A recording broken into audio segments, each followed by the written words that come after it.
আসসালামু আলাইকুম ওয়া রাহমাতুল্লাহি ওয়া বারাকাতুহু। প্রিয় দর্শক, বিশ্বের অত্যন্ত বৃহৎ বৃহৎ খ্যাতনামা নিউজ মিডিয়াগুলোর মিথ্যাচারকে এক পাশে রেখে সঠিক তথ্য এবং সত্য প্রকাশ করার প্রয়াসে আমাদের এই ফোকাস 24 এর জন্ম। নিয়মিত সত্য সংবাদ এবং সঠিক তথ্য পাওয়ার জন্য আমাদের চ্যানেল সাবস্ক্রাইব করবেন, সাথে থাকবেন, চোখ রাখবেন আমাদের স্ক্রিনে। দর্শক, অচেনা এক ক্ষেপণাস্ত্র উৎক্ষেপণের মধ্যে দিয়ে ইরান তাদের সর্বোচ্চ নেতার নাম ঘোষণা করল বিশ্বব্যাপী। এটা নিঃসন্দেহে একটা ব্যতিক্রমী ঘোষণা, যেখানে সারা বিশ্বের সর্বোচ্চ নেতাগুলি যখন নির্বাচিত হয় অথবা কোন দেশের প্রেসিডেন্ট নির্বাচিত হয়, তখন সে দেশ অথবা সে জাতি অত্যন্ত সুন্দর একটা মনোরঞ্জনমূলক অনুষ্ঠানের মধ্য দিয়ে তাদের নাম ঘোষণা করে। ইরান এক্ষেত্রে সম্পূর্ণ ব্যতিক্রমী একটা দৃশ্যের অবতারণা করল। তারা অচেনা এক ভয়ঙ্কর মিসাইল উৎক্ষেপণের মধ্যে দিয়ে তাদের সর্বোচ্চ ধর্মীয় নেতা বা কমান্ডারের নাম তারা বিশ্বব্যাপী ছড়িয়ে দিল। প্রিয় দর্শক, এখানে সারা পৃথিবীর জন্য একটা মেসেজ ইরানের পক্ষ থেকে দেওয়া হয়েছে, এবং সে ক্ষেপণাস্ত্রটি কিন্তু শুধু এমনি এমনি ভরে যায়নি। এটা উৎক্ষেপণের কয়েক মিনিটের মধ্যে সেটা আঘাত হানে দখলদার রাষ্ট্রকে। আপনি নিশ্চয়ই বুঝেছেন আমরা দখলদার রাষ্ট্র বলে কাকে ইঙ্গিত করছি। মধ্যপ্রাচ্যে দখলদার রাষ্ট্র আছে একটি, যার সাথে আমেরিকা সহ একসাথে ইরানকে পৃথিবীর মানচিত্র থেকে মুছে দেওয়ার জন্য উঠে পড়ে লেগেছে। গত কিছুদিন ধরেই ট্রাম্পের ঘোষণা মোতাবেক প্রতি মিনিটেই হামলা চলছে ইরানের বিভিন্ন স্পটে। বিশ্বের খ্যাতনামা মিডিয়াগুলোর মাধ্যমে ফলো করে প্রচার হচ্ছে ইরানের 33টি স্থাপনায়, অর্থাৎ তেল উৎপাদন কেন্দ্রগুলিতে তারা হামলা করেছে।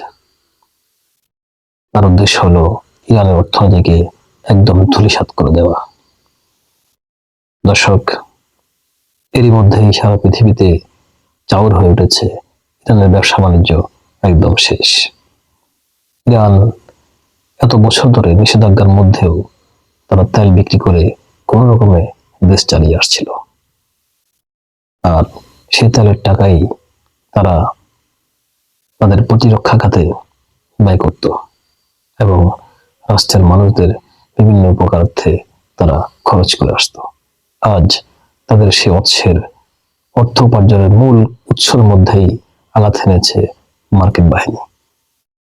বিপরীতে ইরানি কিছু মিডিয়ার তরফ থেকে আমরা জানতে পারি যে তারা 33টি লক্ষ্যে যদিও হামলা চালায়, কিন্তু সব হামলায় তারা সফল হতে পারেনি।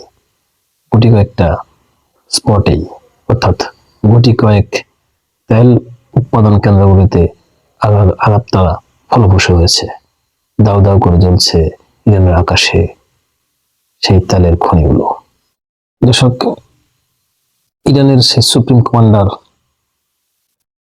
মুস্তফা আলী খামেনি, তার পিতৃ পরিচয় আপনারা জানেন, কিন্তু বর্তমান বিশ্বে তার আরেকটি পরিচয় আছে।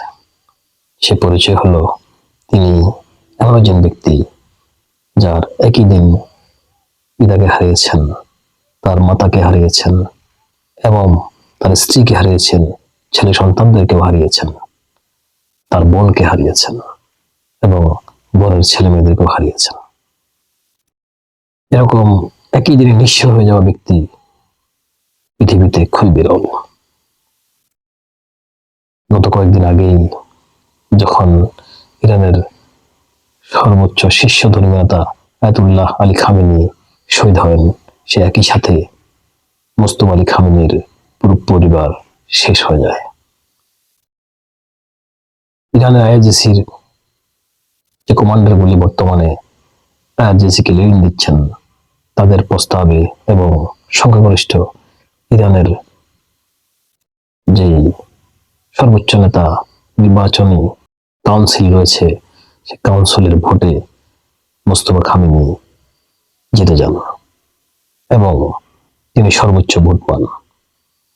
মোস্তফা খামেনি নির্বাচনে জেতার পর তার নাম প্রকাশ করার জন্য মিসাইল উৎক্ষেপণের মাধ্যমে ইরানি আইআরজিসি বাহিনী একটা এই ব্যতিক্রমী সমাবেশের আয়োজন করে।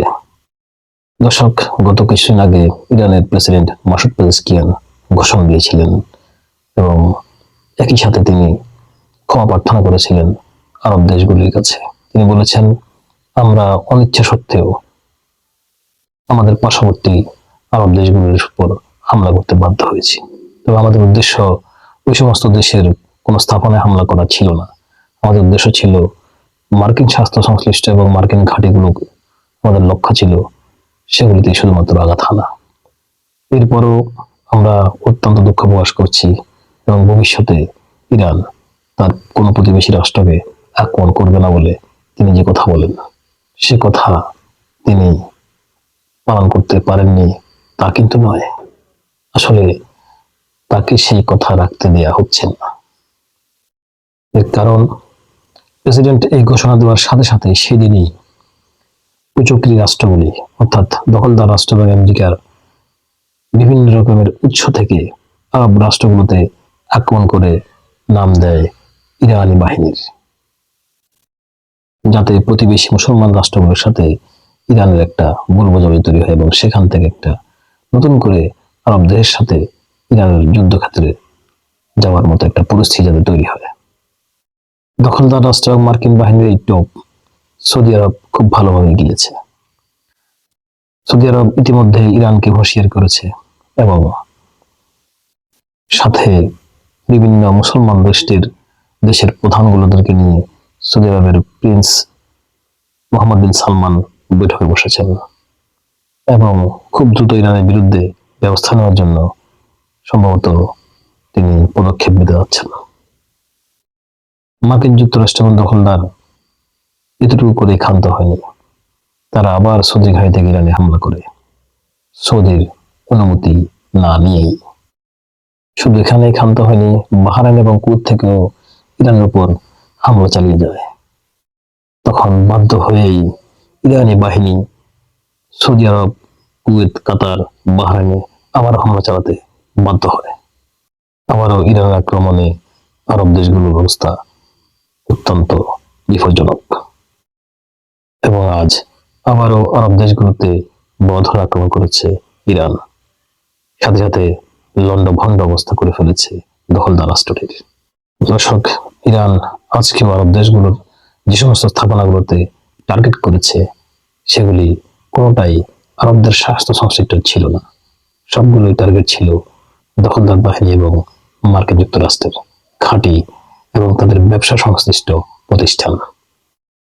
দর্শক, কয়েক মিনিট আগেই আমাদের স্টুডিওতে খবর আসে যে মার্কিন বাহিনী সরাসরি যাচ্ছে ইরানে স্থলযুদ্ধে অংশগ্রহণ করতে।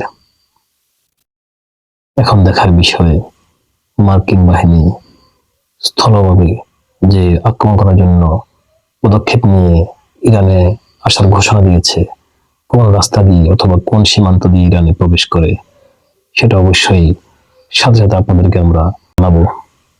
আর ইরান এই খবর পাওয়ার সাথে সাথে ইরানের সর্বোচ্চ লিডার মোস্তফা খামেনি বলেছেন, ইরান কখনো মাথা নোয়াবার জাতি নয়।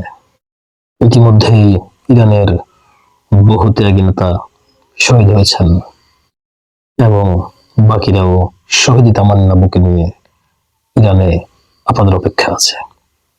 আপনাদেরকে স্বাগতম ইরানের ময়দানে। দর্শক, ইরানের যে দৃঢ় বক্তব্য, তাদের যে শহীদ তামান্না, তাদের যে চেতনা, রাষ্ট্রীয় যে তাদের ঐক্যতা এবং জাতি হিসেবে তাদের যে দৃঢ় প্রত্যয়, এই বিষয়ে আপনাদের মন্তব্য আমাদের কমেন্ট বক্সে অবশ্যই আপনারা জানাতে ভুল করবেন না।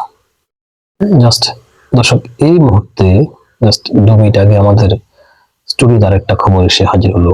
সেটা হলো ইরানে আটক হয়েছে মার্কিন স্থলবাহিনী। এ বিষয়ে ওয়াশিংটন পোস্ট থেকে যখন ডোনাল্ড ট্রাম্পকে জিজ্ঞাসা করা হয়, তখন তিনি সেটা মিথ্যাচার বলে এড়িয়ে যান। এরই পরিপ্রেক্ষিতে ইরান বলেছে, আমাদের কাছে যে মার্কিন সেনাবাহিনী আটক আছে তাদের নাম পরিচয় সহ আমরা সেটা ইতিমধ্যেই বিশ্বের কাছে প্রকাশ করব। দর্শক, যদিও মার্কিন এবং পশ্চিমা বিভিন্ন মাধ্যমে এই কথাটি মিথ্যা বলে প্রচার করা হচ্ছে, কিন্তু ইরানের যে দৃঢ় জবাব এবং তাদের যে যুক্তি, সেটা মনে হয় না কতটুকু মিথ্যা হতে পারে। দর্শক, ইরানে যদি কোনো মার্কিন স্থলবাহিনী ইরানিদের হাতে আটকা পড়ে, তাহলে আমরা ধারণা করতে পারি এই বাহিনীগুলো ইরানে আসছে বা তারা ইরানে মাটিতে নেমেছে বোম্বিং চলাকালে, অর্থাৎ ইরানের বোম্বিং চলাকালে যখন পুরো এলাকাটা ফাঁকা, ঠিক তখনই কোনো না কোনো বিমান থেকে তারা এই সমস্ত সেনাবাহিনীগুলো ড্রুপ করেছে। মার্কিন এলিট ফোর্স বা কমান্ডো বাহিনী তারা বিভিন্ন দেশে এভাবেই আক্রমণ করে। গত কিছুদিন আগে আপনারা দেখেছেন যে ভেনেজুয়েলাতে প্রেসিডেন্ট মাদুরোকে তারা যেভাবে কিডন্যাপ করেছে, তারা হঠাৎ করে অনেকগুলি বিমান নিয়ে ভেনেজুয়েলার বিভিন্ন জায়গায় আক্রমণ করেছে এবং যে কোনো একটা জায়গা দিয়ে বিমান থেকে তাদের সেনাবাহিনীগুলো নামিয়ে দিয়েছে। আর ঠিক সেনাবাহিনীগুলো তাদের সেই ম্যাপ মোতাবেক নির্দিষ্ট টাইমের মধ্যে মাদুরোর বাসভবনে গিয়ে তাকে কিডন্যাপ করে নিয়ে আসে। এক কথায় এটা বলা সম্ভব যে মার্কিন যুক্তরাষ্ট্র এবং দখলদার বাহিনীর পক্ষে এসব বিষয় সম্ভব, তাদের আর কাছে আসলে অসম্ভব কিছুই না। দর্শক, আজকেও কিন্তু ইরানের পক্ষ থেকে ইসরায়েলে বৃষ্টির মতো মিসাইল মারা হয়েছে। সেই মিসাইলে ইসরায়েলের যে অবস্থা সেটা ভাষায় প্রকাশ করার মতো না। তারপরও সেই আমাদের নেতা কাকু, তার বাহিনী অথবা তার মুখপাত্ররা বলছে ইসরায়েলে এখনো মাত্র 5-6 জন লোক মারা গেছে। এই দেশগুলি যত আক্রান্ত হয় কখনো ক্ষয়ক্ষতির হিসাব জনগণের সামনে বা বিশ্বের সামনে আনে না। যদি আসে তাহলে তাদের সঠিক মুখোশটা মোচন হয়ে যাবে, সেই ভয়ে তারা কখনোই তাদের হতাহতের খবর দিবে না। এমন এমন মিসাইল ইরান সেখানে মারছে, সেই মিসাইলের তাণ্ডবে আঘাতে বড় বড় বিল্ডিং ধসে যাচ্ছে, কিন্তু কোনো লোক মারা যাচ্ছে না। তার মানে ওদের প্রাণ, ওদের মানুষগুলি ওই বিল্ডিং এর চাইতে মনে হয় বেশি শক্তিশালী, লৌহ মানবের চাইতে বেশি শক্তিশালী। তারা হয়তো মাঝে মধ্যে একটু আহত হয়, কিন্তু কখনোই নিহত হয় না। দর্শক, আবার আপনাদেরকে বিভিন্ন বড় বড় মিডিয়ার এক পাশে রেখে সত্য সংবাদগুলি আপনাদের সামনে উপস্থাপন করার প্রত্যয়ে এখনকার মতো আপনাদের বিদায় নিচ্ছি।